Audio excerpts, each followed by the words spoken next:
electric chair. I don't think that's that painful, right? Electric chair, I think it's just like this, right? Causing immediate and severe physical trauma. Alan's face bursted open with pouring out of his eyes, mouth, nose, and his groin area.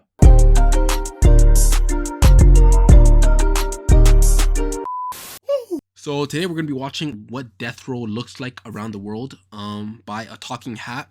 I watched our last video, something about serial killers. I don't know what this nigga has up with death. It's kind of scary, but nigga, if it makes the video good, it makes the video good. So let's watch this, man. North Korea. Ooh, that's too quiet. I bet. You know that moment of dread you get when you're writing a text about how much you hate your boss? But instead of sending it to your friend, you accidentally send it to him instead? That's never happened. That's never happened. I ain't never send a text to my boss or some shit. I wish I did though, because there's a couple bosses I really didn't like. So, I mean, like, I kind of wish I did. But at that point, like, do you stay at the job? Yeah. I want you to multiply that terrifying moment by about 1 million. That's exactly how it feels like when soldiers kick down your door at 3 a.m. in North Korea. Maybe you've been convicted for criticizing the government to the wrong person. Maybe you were caught watching smuggled... Oh, oh my god. Oh, yeah. This is North Korea. Jong-un vibes. Shit, now I lost my train of thought. What the fuck was I talking about? Talking about Jong-un. Oh, I knew that nigga was a demon when he lied about dying. Just see who's like who's ratting out like in his camp or some shit. When I seen that nigga do that, I'm like, this nigga's a demon. But I also heard he's the most narcissistic nigga ever. Like, you can't watch there's no internet in North Korea. Like, them niggas they don't know what's going on in the world. They're basically a third world country, no? Cause yo, like, everything is about that Kim Jong-un nigga. Like, there's no anime, there's no TV shows. If it's TV, it's about Kim Jong-un. Damn, bro. Like, I don't even know if they know what a burger is. South Korean drama. Or maybe you simply dozed off during one of Kim Jong-un's speeches. It doesn't really matter what you did, because your fate was sealed the moment someone reported you. You're simply going to be executed, but not in the way you might imagine. The soldiers will arrive at your door before dawn, kick it down, and drag you out of your bed, then load you into the back of their truck. Oh my god. Your family will helplessly watch as you vanish into the darkness. A few hours later, you'll find yourself standing in an open field in Pyongyang, a military training ground, far from any city. Oh my god, they threw you into the Hunger Games. They threw you in the middle of nowhere? Yo, these niggas are wild. You are tied to a pole. Your hands are bound behind you, and you can't move. The pole is planted somewhere about 100 feet away from an anti-aircraft cannon. This thing wasn't originally built for people. It was designed to literally blow up aircraft thousands of feet in the sky. But now, it's aimed at you. The soldiers force you to your knees and bind your hands behind your back. A thick rope is wrapped around your torso, securing you to a wooden pole, with no room to breathe freely. Now I want to know, how did this nigga get this information? How do you get it? Because I don't think Kim Jong-un's allowing niggas to like be talking about this and like giving this out. So how do you get this information? Like, is this just public knowledge? I think it's like, and yo, like, I know like this is like what's like, if you had to go out and it has to be like to like a kind of like public execution, like torture, like what would it be? I think mine would be like, it would be waterboarding. It would probably be like electric chair. I don't think that's that painful, right? Electric chair, I think it's just like this, right? Like, you don't feel it. Like, it's just kind of like it happens. It's like one thing and you're just done, right? The crowds are already gathered because this isn't going to be a private affair. It is a message, a spectacle designed to terrify anyone else who might dare to step out of line. The crowd watches in forced silence because showing any sympathy for you could mean they're next.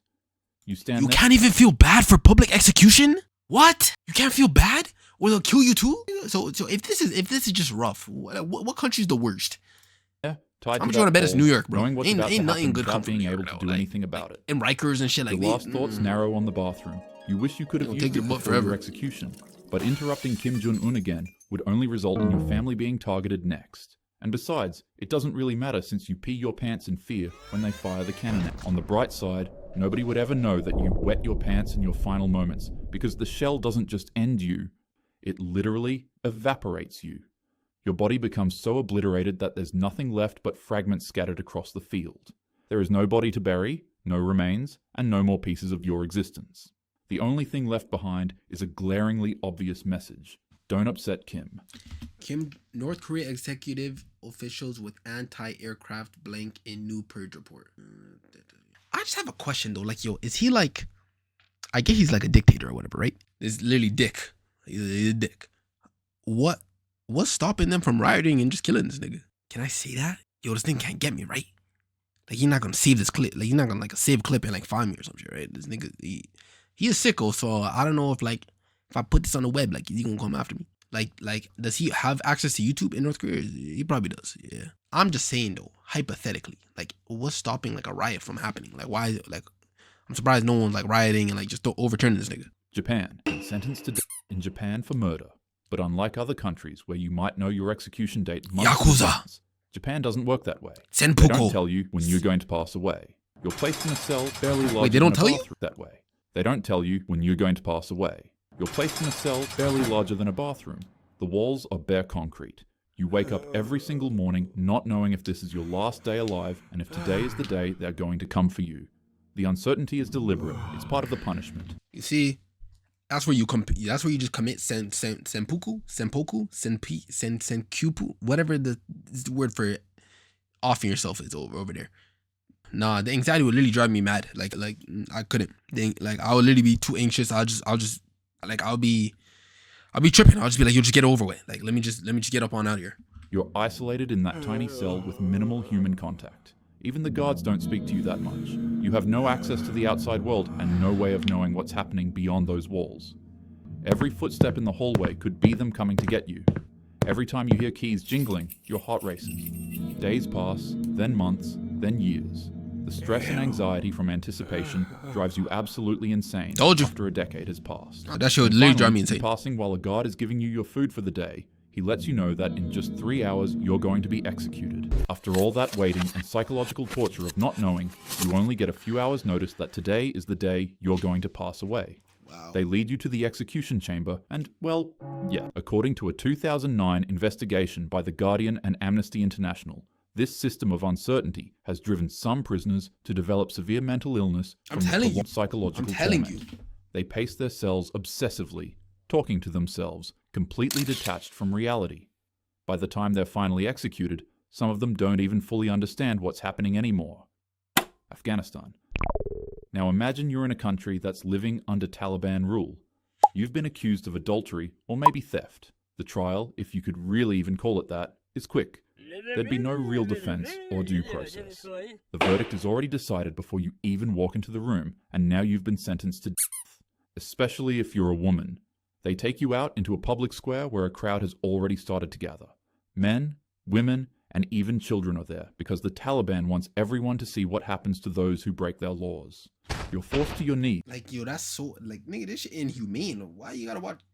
Like, are they forced to watch this? Or are they just doing it just to, like, is this, like, supposed to be, like, YouTube for them or some shit? Like, why you guys, like, why would niggas want to watch this? This is literally trauma. You're literally just building trauma for yourself. He's beside a tall wall, about 15 feet high, made of concrete and stone.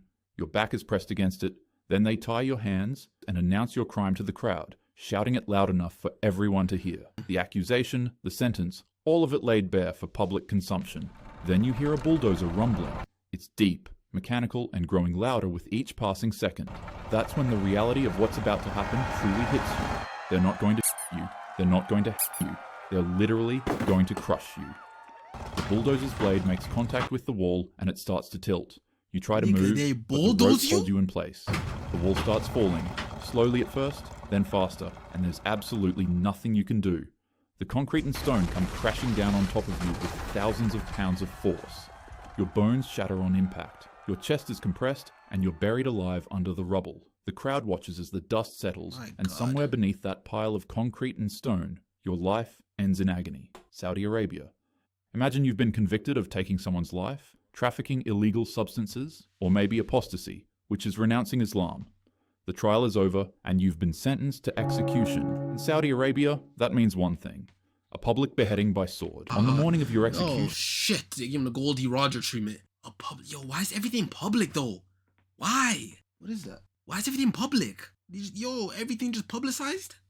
You're transported to a public square in the center of the city. Locals call it Chop Chop Square, a grim nickname that's become normalized through repetition. The execution always takes place after Friday prayers, and there's already a crowd gathered to watch. You're forced to kneel on the ground while an executioner stands behind you. He's holding a long, traditional Arabic sword, sharp enough to cut through bone in a single stroke. And then, in one swift motion, the executioner raises the sword high above his head and brings it down with practiced precision. If he's skilled, and he usually is, your head is severed from your body in a single stroke. But if he's not, He keeps repeating the process until your head is chopped off. Your consciousness doesn't fade immediately. For somewhere between 2 and 7 seconds, your brain may still function.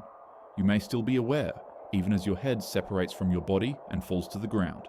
Then everything goes dark. Saudi Arabia is one of the last countries in the world that still uses beheading as its primary method of execution. My God. South Africa. Let's shift to the 90s during a country's internal strife against apartheid. Okay, what do you think the worst country is going to be? I got to think like Brazil. Got to be Brazil. Brazil or like Colombia, like one of or DR. Like it has to be like one of those countries. Those have to be like if these are that's horrifying, they got to be like the worst. Imagine you're suspected of being an informant. That's next, right? Okay. Someone who's been working with the segregated government while intentionally selling out your own people. Maybe it's true, maybe it's not, but in the chaos of resistance and revolution, accusations alone are often enough. There's no trial, no judge, no jury, just mob justice. They grab you in the street or drag you from your home, force ties over your head and arms, one after another, until you're wearing multiple ties that trap your arms against your torso like a straitjacket made of... Wait, where is this? Where is this? Beheading as its primary method of execution. South Africa. Okay, this is South Let's Africa. shift to the 90s during a country's internal strife against apartheid. Imagine you're suspected of being an informant. Nigga, there's no way this is what South Africa looked like in the 90s, first off. Just putting it out there. This looked like a suburban home in like Arizona.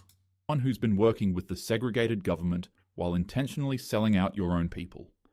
Maybe it's true, maybe it's not, but in the chaos of resistance and revolution, accusations alone are often enough. There's no trial, no judge, no jury, just mob justice. They grab you in the street. Nigga, talking about mob justice? Okay, so Tommy, you're telling me, yo, oh my God, it's just false accusations. If you had like your mortal enemy, you don't fuck with him, you could just literally just lie on his name. They gonna take that. All the women who be lying on like false essay and saying they got essayed and lied, right here. Just move over here. You should be like, never mind, I'm cutting that shit out. I didn't know what the fuck I was saying. Or drag you from your home, force ties over your head and arms, one after another, until you're wearing multiple ties that trap your arms against your torso like a straitjacket made of rubber. Is that ties or tires? You can't move them. You can't fight back. You can't even escape. Then someone brings gasoline. You smell it before you feel it, and the sharp chemical odor makes your eyes water. They pour it over the tires, over you, and it soaks into your clothes, into your hair, into everything. There you are, begging, screaming, trying to explain, but the crowd isn't listening. The only thing people want to see is a lighter setting you ablaze. Damn. And set ablaze, you are. When the fire starts, the heat is immediate and excruciating. The rubber tires begin to melt, fusing with your skin as the flames consume you. This isn't a quick passing. The fire burns slowly, and every second feels like an eternity. You're conscious for most of it, feeling your body being destroyed by the flames. The crowd watches, some in approval, some in horror, but no one stops it. This was necklacing, a brutal form of execution used during the anti-apartheid struggle. While it wasn't an official government method, it became a horrifying symbol of the violence that consumed South Africa during that era. If you've ever wondered what death looks like in a territory they did 2 and 1? I bet. Controlled by ISIS, you're about to get a glimpse of it.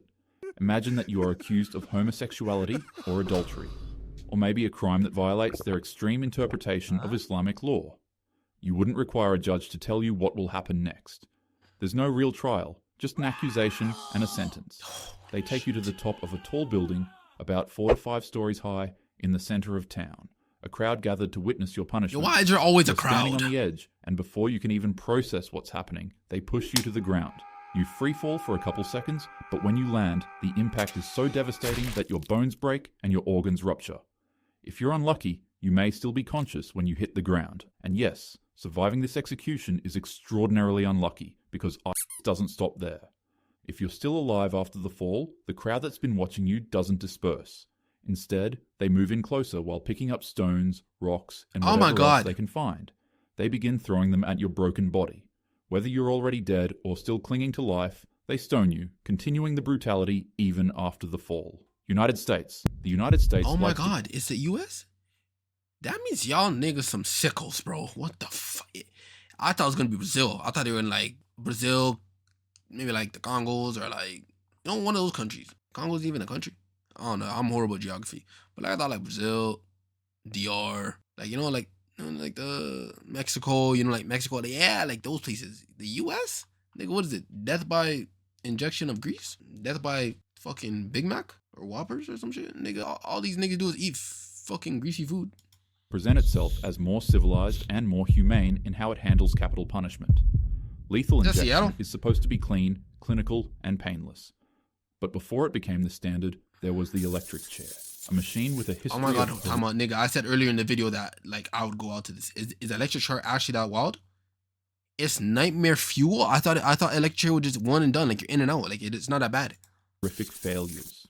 Alan Lee Davis, known as Tiny because of his massive 300-pound frame, was convicted of murder and sentenced to death in Florida. On July 8, 1999, he was strapped into the state's electric chair, a device meant to deliver a quick and supposedly humane passing. But something went wrong. The executioners strapped Davis in too tightly, and the moment they flipped the switch, 2,000 volts of electricity surged through his body, causing immediate and severe physical trauma. Alan's face bursted open, with pouring out of his eyes, mouth, nose, and his groin area. His passing was not instant. God. Executioners were forced to listen to the 300-pound man's muffled screams as he struggled to get free from the chair's straps. The execution was so disturbing that it sparked immediate controversy. Photos of Davis afterward were released to the media and ignited a nationwide debate about the electric chair and whether it qualified as cruel and unusual punishment. Alan's case was so it's not fast and easy and like one and done. Then give me the lethal injection then. Fuck.